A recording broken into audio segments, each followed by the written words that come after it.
The Food and Agriculture Organization's latest estimates on undernourishment in sub-Saharan Africa indicate that hunger is on the rise.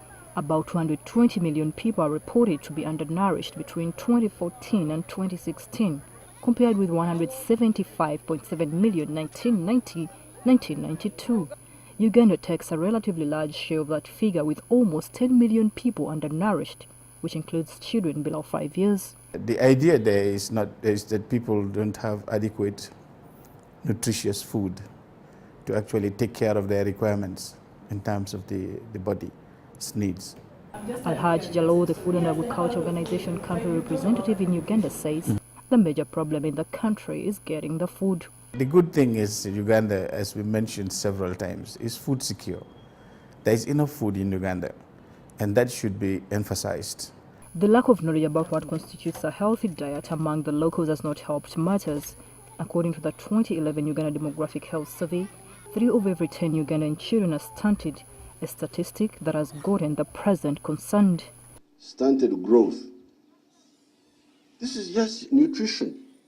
This is not an infection. But the problem is that people are not informed about what to eat. They just eat. Nobody is carrying out a campaign. People should know how to balance their food to make sure they have the right calories, they have the right intake. But what exactly is right? You have to balance protein, carbohydrates, minerals, and the rest of them. Now, you find an area where you have a lot of matoke, and the matoke, is mainly carbohydrates. And people just stuff their stomach with carbohydrates. Now, you get that sugar, you get that energy. But then the protein that is supposed to build the muscles and other things that are replaced in the system is not available. And you find other places people eat only beans. And the beans will provide maybe protein, but then it's not providing the other things, especially minerals and stuff. Balancing remains the main challenge for the populace. And you go to northern Uganda, people might be eating cassava, again it's carbohydrate. And then how do you balance the cassava with something else? Meat might be expensive for them. They would need beans to probably get the proteins, but then beans are not always available. And then they might have to take G-nut sauce. All right, groundnut has some little protein probably, but then they might not get enough. And some people even leave out fruits, and they're important as well in nutrition. So some people might be rich, but they don't even know the combinations. Some people have the information but cannot easily access the food. Others, however, cannot afford to buy the nutritious food despite having knowledge about it. The country has, however, tried to achieve UN Millennium Development Goal number 1A of reducing poverty to ensure that more people can afford to buy healthy food. People have to understand also that be it FAO or even the donors or partners who are in the country, all they can do is support government in what government is doing, because government is the sole, I could say, entity that is responsible for the well-being of Ugandans. Our hunger and malnutrition challenge in Uganda is a governance issue. Look at the 2.7% of the 24 trillion budget that has just been passed. The agriculture sector that is supposed to feed the population was only accorded a mere 420 billion. Agnes Chirabo, the Executive Director of Food Rights Alliance, a coalition of civil society organizations in the field of food security, says leaders in the country do not care enough. We need to ask our government, what happened to the agriculture extension system that was supposed to educate people on the right foods they are supposed to grow, on how to manage the food, on how to store the food, and actually on how to eat the food. Government has shortcomings when it comes to extension, and extension is very important because those are the people, the extension workers are the people who actually take these things to the farming communities, to the households. FAO is helping farmers with technology to improve productivity and production.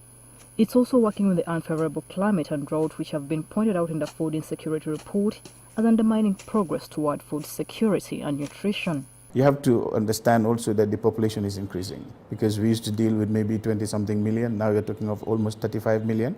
Although Uganda hasn't met UN Millennium Development Goal 1C, it has made significant progress by reducing hunger by about 9% since the 1990-1992 period. Especially now that the government is convinced that the approach is commercial agriculture. And then they will also have to address the common problem of fake seeds and fake inputs. We know the costs of hunger, we know the costs of malnutrition. the country cannot grow, the country cannot develop, our children cannot study, our health budget is consumed beyond the requirements. So this is why nutrition education is increasingly becoming important in Uganda. And in recent discussions with the Ministry of Agriculture, for example, they're thinking of introducing ideas of old-time home economics, which used to teach people on how to prepare food, how to use it. According to the FAO Global Food Insecurity Report, countries which invested more in improving agricultural productivity and basic infrastructure achieved the MDG hunger target, especially those in West Africa. Others have done well with social protection through cash transfers to the vulnerable, food vouchers, health insurance, or school meal programs. Uganda's progress has been registered at a slow pace. So where are we expecting miracles to come from, sincerely speaking? Everyone is on his own. Nobody knows who is eating what, nobody knows who is producing what, nobody knows who is where. Getting to have might be possible. And going beyond have, it's even there. The probability is there. It's just getting the combination right. Globally, though, the numbers of the undernourished have fallen from 842 million to about 795 million. An ambitious target to eradicate hunger is now the focus. Florence Nalimba, NTV.